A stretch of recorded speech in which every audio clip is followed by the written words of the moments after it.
গাজা সিটির একটি পুনর্বাসন কেন্দ্রে প্রথমবারের মতো কৃত্রিম পায়ে হাঁটার চেষ্টা করছে ৫ বছর বয়সী সিলা আবু আকলান। তার নতুন কৃত্রিম পায়ের স্নিকার্সের গোলাপি রঙের সঙ্গে মিলিয়ে পড়েছে একই রঙের হুডি। প্রায় ১৫ মাস আগে ইসরায়েলি বিমান হামলায় তার পা পুড়ে যায়। এরপর কেটে ফেলতে হয় সেই পা। বহু অপেক্ষার পর অবশেষে কৃত্রিম পায়ের মাধ্যমে দেখছেন আশার আলো। আমি যতই চেষ্টা করি ওকে খুশি রাখতে কোনো লাভ হয় না। ব্যথা আর বাস্তবতা তো আর পরিবর্তন করা যায় না। কৃত্রিম অঙ্গ পেলেও সে নিজেকে অন্যদের থেকে আলাদা ভাবে। সমবয়সীরা খেলাধুলা করতে পারলেও সে পারে না। বিষয়টি তাকে আরো হতাশ করে তোলে।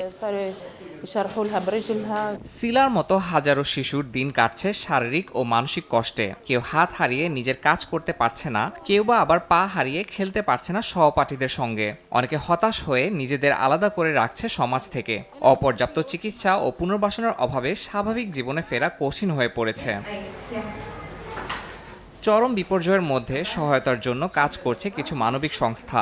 আন্তর্জাতিক রেড ক্রস পরিচালিত একটি প্রতিষ্ঠান কৃত্রিম অঙ্গ, হুইল চেয়ার ও চিকিৎসা সেবা দিচ্ছে যুদ্ধাহতদের। তবে প্রয়োজনের তুলনায় সরবরাহ সীমিত। শুধুমাত্র গাজার উত্তর অংশেই প্রতিদিন ৫০ থেকে ৬০ জন মানুষ হুইল চেয়ারের জন্য অপেক্ষা করছে। আমাদের প্রকল্পের মূল লক্ষ্য হলো আহতদের পূর্ণাঙ্গ সেবা নিশ্চিত করা। আমরা হুইল চেয়ার, কৃত্রিম হাত পা সহ প্রয়োজনীয় সামগ্রী সরবরাহ করছি, যা প্রতিটি ব্যক্তির বয়স, ওজন ও প্রয়োজন অনুযায়ী তৈরি করা। অনেক সংস্থা সহায়তা দিতে চাইলেও ইসরায়েলি নিষেধাজ্ঞার কারণে প্রয়োজনীয় সামগ্রী গাজায় প্রবেশ করতে পারছে না। ইয়াসিন মোহাম্মদ জিসান, সময় সংবাদ।